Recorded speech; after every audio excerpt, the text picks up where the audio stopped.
Bwana kumbuka hilo, nikikumbuka hilo neno nakumbuka kisa kilichonipata nikiwa darasa la 7, tumeenda kuangalia matokeo yametoka. Unaenda kuangalia wilaya nzima, mnaenda kukusanyika wilayani. Mmeendesha basikeli.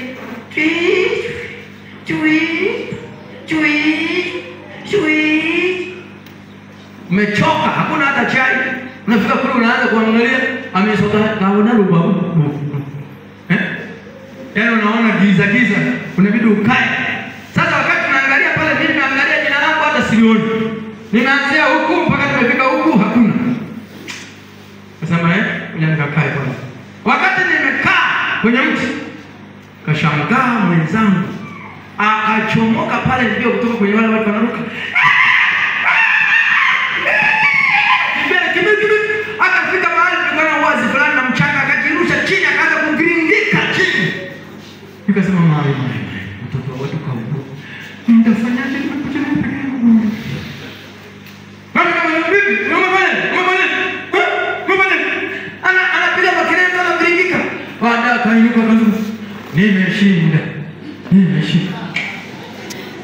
Yaani jamani, vipi nihangaisha hapa? Nawaza mtu kaumia. Sasa hiyo style ndio inaitwa karari. Na hiyo inaruhusiwa. Na Daudi alifanya hivyo alipoona sanduku la agano lililokuwa limechukuliwa na Wafilisti limerudi, automatically akafurahi, akaruka style ambayo sijawahi kujua ilikuwa ni style gani, maana aliruka mpaka nguo ikadondoka kabla uchi. Sasa hii ya kupanga afanye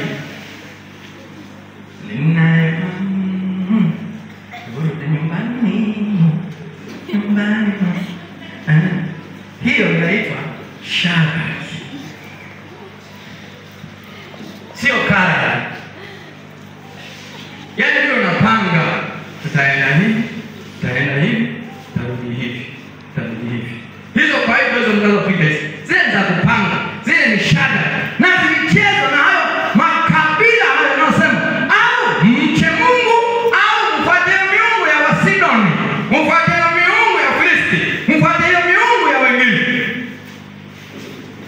Israeli ameamua kutoka. Dina ameamua kutoka. Aone mataifa wanafanyaje. Muziki wa Kristo unajulikana, wawali wenzisa na theolojia yao inajulikana. Lakini mtu anasubiri. Sasa hao viongozi hawasemi. Mimi kama imeandikwa kwenye neno la Mungu, hiyo ndio kwangu. Kumbukumbu la Torati 29:29, someni. Kumbukumbu la Torati 29:29. Hiyo ndio imeandikwa, hiyo ni yako hiyo. Hiyo ni yetu hiyo. Kama haijaandikwa ni maarifa ya dunia hii. Biblia inasema 29:29, mambo ya siri ni ya Bwana. Mambo ya siri ni ya Bwana Mungu wetu. Nilisikia mmoja akasema, kwani mnajua mbinguni tutapiga noti gani? Kwa hiyo anaruhusu watu wapige vyovyote wanavyoona. Eti kwa vile mbinguni hajui tutapiga noti gani. Sikiliza, mambo ya siri ni ya Bwana. Lakini anasema lakini mambo yaliyofunuliwa ni yetu sisi. Hayo yaliyoandikwa, imeandikwa, hayo ni yetu, halafu sisi na watoto wetu. Sisi na watoto wetu. Mara moja tusindio? Hapana. Imesema ni leo tusindio? Hapana. Ni siku ngapi? Milele. Ili tuyafanye maneno yote ya sheria hii. Ili tuyafanye maneno yote ya sheria hii. Ameishia. Sasa ukiambiwa, mzee mmoja mstaafu alisema, ukiambiwa unachanganya na kwako. Kuna watu hatutaki kuishi kile Mungu anataka. Tunataka kuishi kile sisi tunavyotaka. Kana kwamba sisi Mungu, ni sawa na mtu ambaye anasema nimekosa msabato.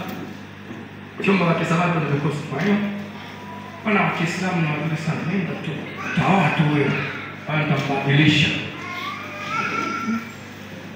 Na kweli anaoa. Hapa anakuja kwa kanisa.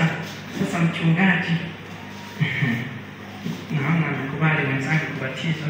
Na mimi tutabatizwa tu pamoja naye. Tubariki ndoa. Hizo ndoa ni laana. Simchezee Mungu, sio shemeji. Yaani mnataka kumfanya Mungu, yaani ninyi mnatangulia, Mungu anafuata hapa nyuma. Ni Mungu huyo. Kuna mahali yaani watu wanarahisisha kanuni za Mungu. Yaani wanazirahisisha. Nataka niwaambie wana Kololo, Mungu anavyotupenda tuishini kwa kanuni ya Mungu. Bwana asifiwe. Tuishini kwa kanuni ya Mungu. Imeandikwa, ndio utakuwa usalama wako. Yesu alimshinda shetani kwa kusema imeandikwa. Sasa kwa nini nimesema hivi? Viongozi wa kanisa mlioko hapa, wazee wa kanisa mlioko hapa, wachungaji wenzangu, wajumbe wa baraza la kanisa, ambao moja wa wajibu wenu ni kusimamia mafundisho ya kanisa na kuwachunga washiriki katika njia hiyo sahihi, mtakuja muulizwe. Ruhusuni tu waendelee kudunga ya midundu leta raha na kumia. Sawa, mtakuja mjibu. Mtakuja mjibu. Hamjaanza nini? Ahab, mfalme mwovu katika Israeli. Sauli hataki kumsikiliza Mungu, anataka akaambiwa Sauli na Samuel, nenda ukaue kabisa hawa watu, Agagi pamoja na watu wake.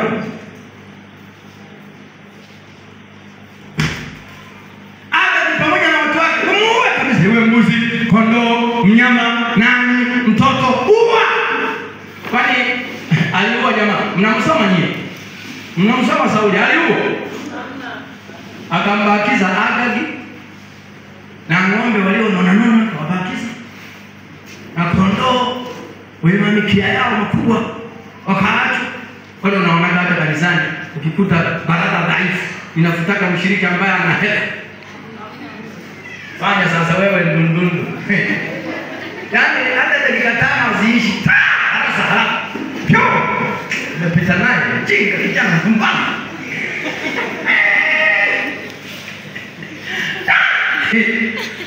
Mungu tusaidie jamani. Hii dunia. Nataka niwaambie hawa wote ni wa Mungu. Mwenye hela na asiye na hela, mnene kwa mwembamba, mrefu kwa mfupi, wote ni wa Mungu na wamenunuliwa kwa damu ya thamani ya mwana wa Mungu. Amina.